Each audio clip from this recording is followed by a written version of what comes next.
ñëwul de dafa kale. baax na. grand jóg leen tuuti.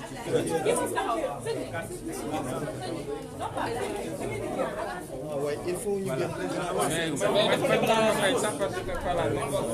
Zoumar, mettez-vous devant.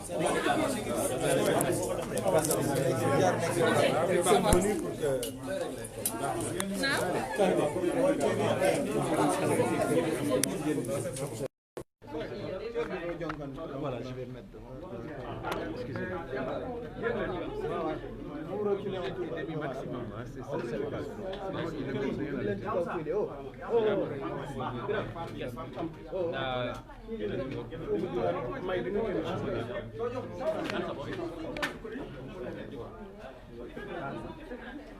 Bon, il faut y aller. Vous êtes bien? Ok.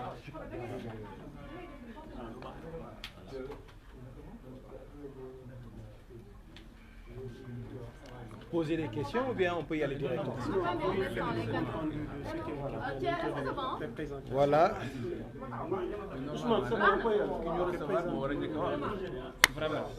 C'est bon? Oui. Oui, c'est ça. Voilà, merci. C'est Oumar Wali Zoumarou,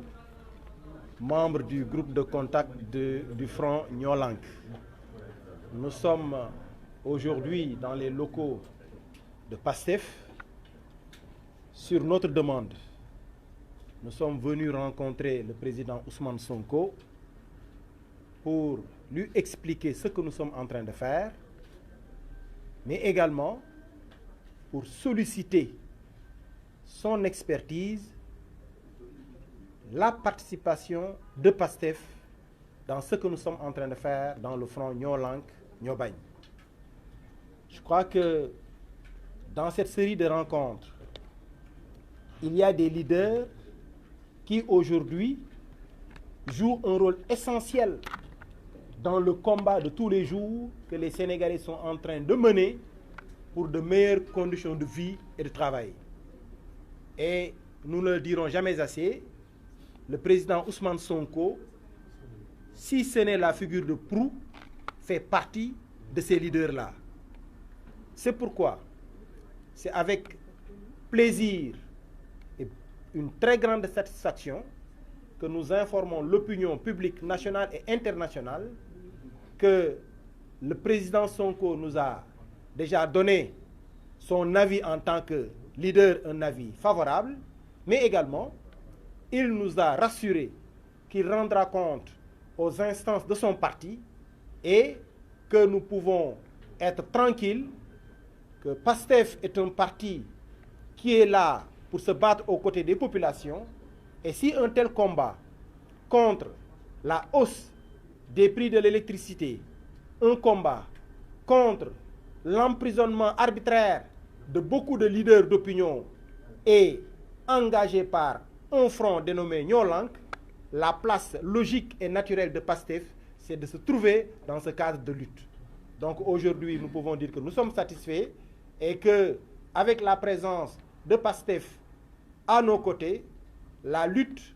connaîtra une autre envergure. Et ce sera tout à l'honneur des Sénégalaises et des Sénégalais qui sont aujourd'hui étreints par la cherté de la vie, étreints par des factures qui sont devenues insupportables. Je vous remercie.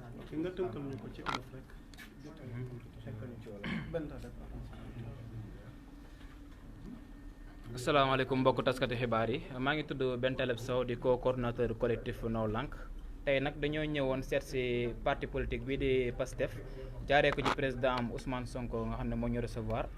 kontaan ci lool ndax ñun collectif Nyolank dañu doon seeti ndax dañuy waajal ay manifestation yu mag a mag a mag te li ñu tax a jóg mooy ñu wàññi courant bi nga xam ne dañ koy yokk te tamit ñu bàyyi suñu ñooñ yi nga xam ne ay aji bëgg réew lañ muy ci mel ni Guy Marius Sagna Ousmane Sarr ak Fallou Galass Seck yoo xam ne ñu ngi ci kaso bi tey te ñoo ngi la ñu bàyyi foofu noonu arbitrairement tey li taxoon ñu tase fi tey mooy ngir ñu yeesalaat parti PASTEF bi bokkaayam ci collectif Nyolank li tax parce que PASTEF yàgg na bokk ci ay membre PASTEF yu bëri nag mën nañu wax ne sax dañuy ñëw ci manifestation yi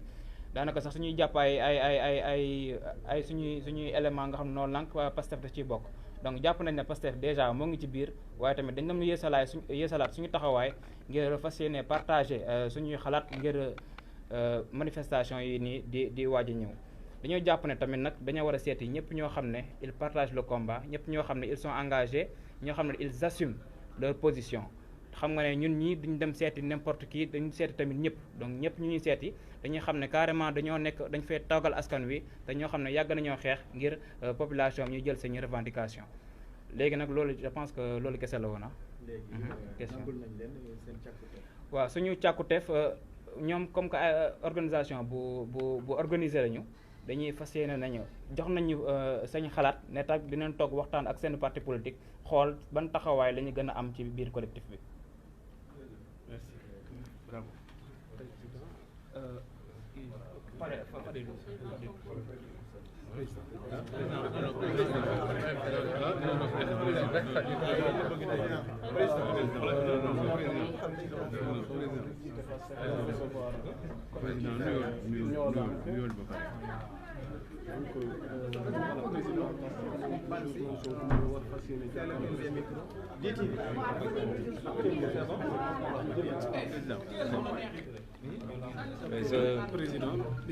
Je commencerai par remercier les membres du collectif Noo Lank, représentés ici par le groupe de contact, de nous avoir associés à la liste des organisations politiques à visiter et avec lesquelles ils ont souhaité partager un peu le sens et les motivations de leur combat. Je les encourage et je les félicite parce que ce qu'ils font, c'est noble. Quand des citoyens prennent sur eux de se sacrifier, de prendre de leur temps, de leurs moyens financiers, physiques, de prendre des risques pour se battre et défendre l'intérêt général, je crois qu'ils sont à féliciter parce que ça ne court pas les rues, malheureusement. De les encourager également parce que face à ce qui peut s'apparenter à une léthargie, quelquefois, d'une bonne partie des Sénégalais, ils peuvent être amenés à être gagnés par un sentiment de découragement. Ce qu'il ne faut justement pas. Il faut juste adapter le combat, les méthodes par rapport au contexte et par rapport à l'environnement. Et donc nous les félicitons, nous les encourageons. Je considère que c'est de vrais patriotes, de dignes patriotes. Et qui dit patriote parle également de notre idéologie politique basée sur le patriotisme, c'est-à-dire l'amour de la patrie. Et c'est pourquoi il était important de les écouter. Mais je considère que c'était une formalité simplement. Parce que Pastef a toujours été, de tous les combats, depuis sa création en 2014 jusqu'à présent, il n'y a eu aucun collectif, aucun, je dis, qui ait été érigé pour se battre contre la prévarication, la corruption, l'accaparement des biens publics et des ressources naturelles, ou alors contre la cherté de la vie, sans que Pastef n'y ait participé directement. Je ne parle pas de participation indirecte. Et au jour d'aujourd'hui, je crois que Pastef est largement engagé dans le collectif Noo Lank, participe à toutes les manifestations et je n'en veux pour preuve que à chaque fois qu'il y a manifestation, à Dakar ou dans les régions, s'il y a des interpellés, il y a toujours des membres de Pastef. Donc Pastef n'a jamais rompu et des membres de Pastef figurent dans le directoire de Noo Lank. Donc cette visite était une visite simplement de formalisation de cette relation et je en profite pour leur dire qu'ils peuvent entièrement compter sur notre engagement, que nous continuerons à participer à tout ce que Noo Lank fait, que nous monterons peut-être même d'un cran parce que des rencontres comme ça permettent de mieux se comprendre, d'asseoir des méthodes communes, de lever peut-être des équivoques et de savoir sur quelle base la collaboration va se faire c'est une rencontre qui a été très instructive. On a discuté à bâton rompu et au sortir de cette rencontre, PASTEF va s'organiser pour mieux participer en tout cas à tout ce qui se fait dans le cadre de Noo Lank, parce qu'il s'agit de combattre l'injustice. Il s'agit de refuser que l'incurie et l'incompétence de nos gouvernants rejaillissent comme charge sur les populations, et particulièrement les populations les plus démunies, mais impactent également négativement notre économie qui est déjà assez fragile. Et ce combat ne peut laisser indifférent un parti comme PASTEF. Dans un autre registre, quelle est la waaw ci wolof ma wax ni par rapport à la mise en circulation prochaine de l'ICO? Non, loolu du thème bi. Je crois qu'on aura largement le temps d'y revenir dans le cadre de nos communications à venir. Mais ci wolof ma wax lu gàtt rek nii dañuy doore suñu waxtaan ci gërëm waa collectif Noo Lank rawatina seen groupe de contact bi nga xam ne ñëwoon nañu ziar si tey waxtaan ak ñun ci li nga xam ne mooy seen moo lal seen combat bi ñuy xeex te li ci gën a fës di courant bi waaye jàpp naa ni mun na weesu courant bi sax ndax réew mi lépp a yokku te dama ko waxoon ci njëlbeen yàgg na ne dinañu seetaan nag sàggan ba fal Macky Sall waaye juróomi at yi di ñëw dina métti trop ci Sénégalais yi moom mu dellu si taxaw keroog ne 2020 va tànge ci olof daal mooy 2020 dina tar kon ñu xam ni courant bi lenn lu ndaw rek la woon ci mbir mi waaye yokk bi commencé na bu yàgg ci yeneen denrée yoo xam ne peut-être bàyyiwuñu ci woon xel te dina gën a continuer di yokku kon su amee ay Sénégalais yoo xam ne mënoon nañu toog ni ñëpp parce que ñii ma fi gis ñëpp nag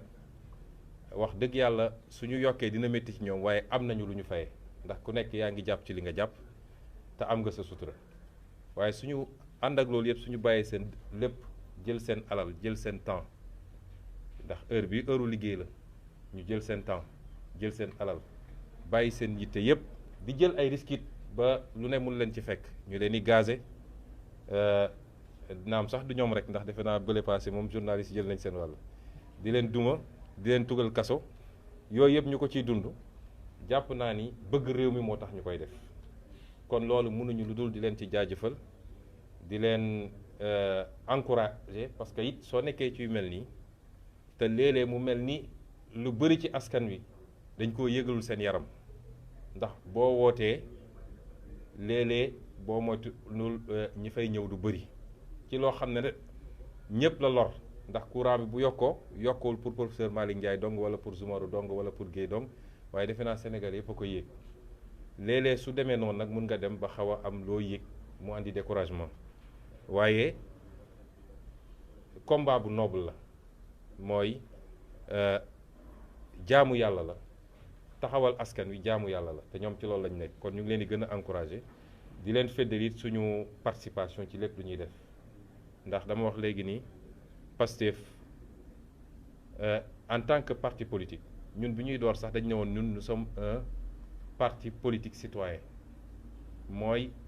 suñu xeex li ci gën a fës mooy nu ñuy def ba gindi askan wi yee leen di leen jox la bonne information parce que bëri na ci askan wi ñoo xam ne ñi ngi jàmbat métti ñi ngi jàmbat méttitu dund gi ñi ngi jàmbat jafe-jafe yi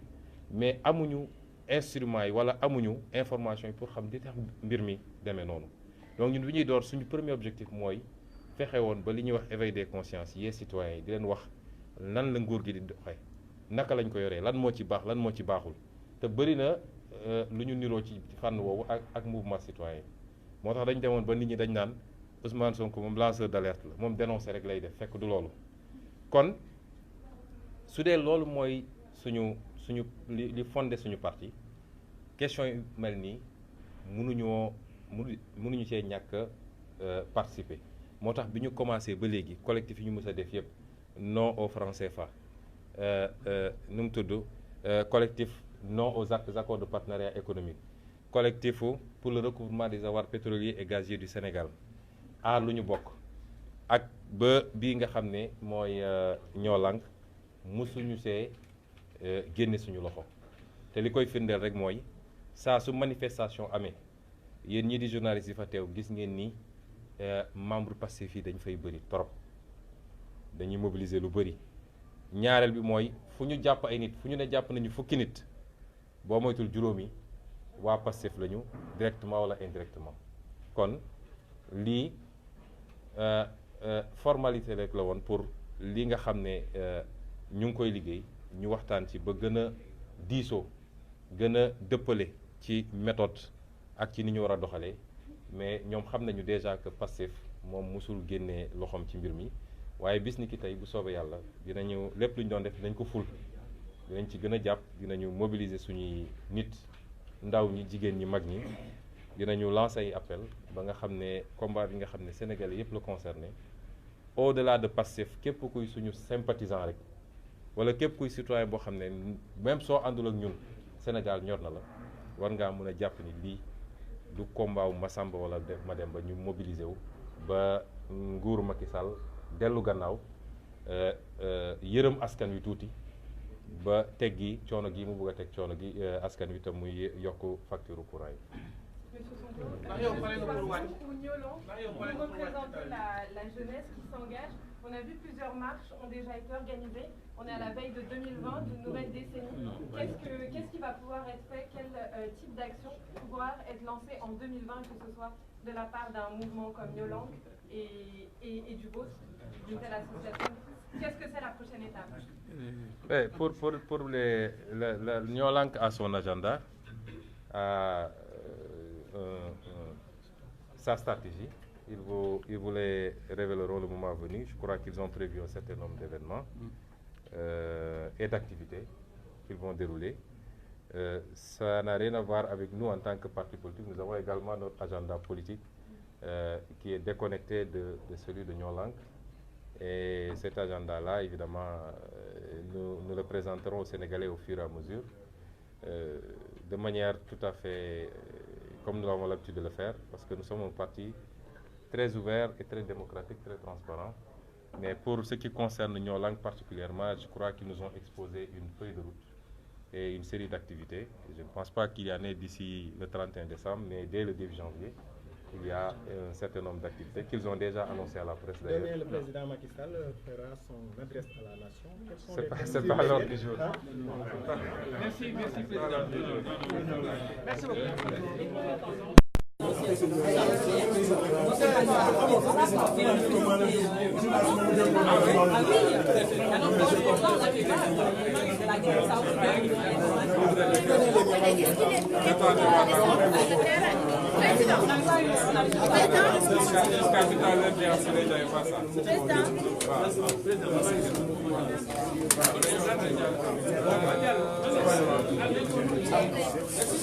Excuse-moi.